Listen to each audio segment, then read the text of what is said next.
السلام عليكم ورحمة الله. مرحبا بكم من جديد على قناتي وصفات وحلويات تاج. اليوم ان شاء الله غنصاوبوا واحد دوازاتاي فيه واحد البنه ما نعاودش لكم. خليكم مع الفيديو حتى الاخر تشوفوا المكونات، تشوفوا الطريقه ديال التحضير. بسم الله على بركه الله. نبداو التحضير ديال الغريبه ديالنا اولا دوازاتاي. كنحتاجوا ليه 200 غرام ديال الزبده تكون بدرجه حراره المطبخ. غادي نضيفوا ليها واحد الكاس لاروب، كاس مع مرش ديال السكر حبيبات. غادي نضيف بيضه، واحد شويه الملحه، وغادي نعجن هاد المكونات هادو مزيان حتى ديك الزبده كتدخل مع السكر، ما كتبقاش لينا الزبده متكتله، وكنحصلوا على خليط اللي هو رطب.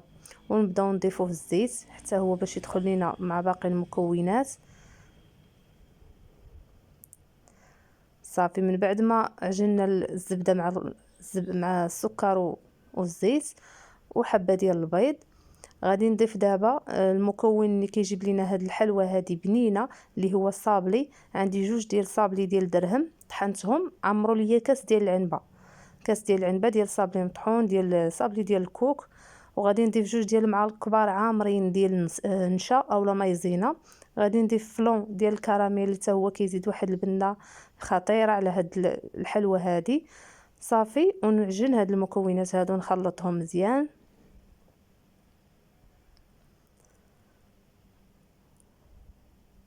وفي المرحله الاخيره غادي نبداو نضيفوا الدقيق بالتدريج، وغادي نضيفوا معاه واحد 3 ديال المعالق ديال الشوكولاط فيرميسيل، وواحد نص كيس ديال الخميره ديال الحلوى. عندي هذه ديال 8 غرام، بحال 4 غرام ديال الخميره ديال الحلوى.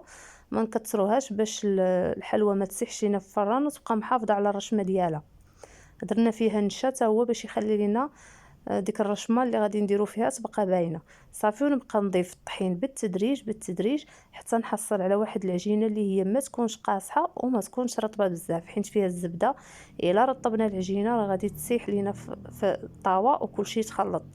المهم حنا غادي نبقاو نضيفو بشويه بشويه حتى نحصلوا على عجينه متماسكه، وندوزو للمرحله التاليه.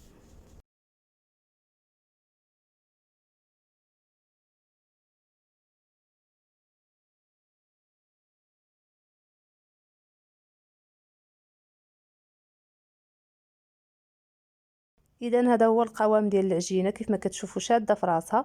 غادي نجيب دابا السكر سنيده ولا السكر حبيبات، وغادي نجيب المرشم اللي بغيتو، يعني داكشي اللي كان عندكم ولا الزواقه اللي كتعجبكم. صافي وغادي نبدا ندير كويرات على هذا الشكل.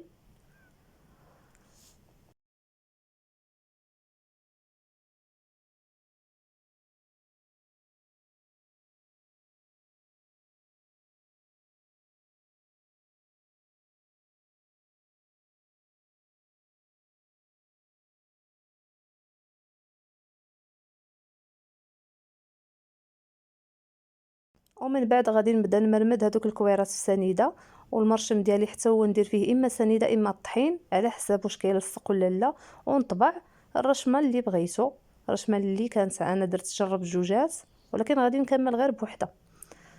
صافي نبقاو نستمروا على نفس العمليه. كندوزو الكويره ديالنا في سنيده ونطبعوها بالمرشم، نحطوهم في واحد الطاوله ضروري نفرشوا فيها بابي كويسون حيت سنيده غادي تذوب في الفران وغادي تلصق لكم الحلوى في الطاوه الا ما فرشتوش.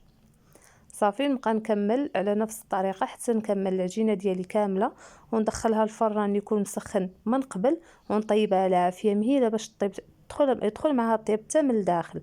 وكنحصلوا على هاد النتيجه هذه. الحلوى كتجي محمره ومحافظه على الرشمه ديالها. عرفتوا المذاق ديالها والله الا رائع. كتجي فيها داك المذاق ديال الصابلي بنكهه الكوك، كتجي بنينه. والكراميل حتى هو كيدير فيها واحد الفلون ديال الكراميل، كيدير فيها واحد المذاق اللي هو زوين. كنتمنى تجربوا الوصفه، وما تنساوش تخليوا لايك وتعليق اسفل الفيديو. نتلاقاو في وصفه اخرى ان شاء الله. خليتكم على خير، والسلام عليكم ورحمه الله تعالى وبركاته.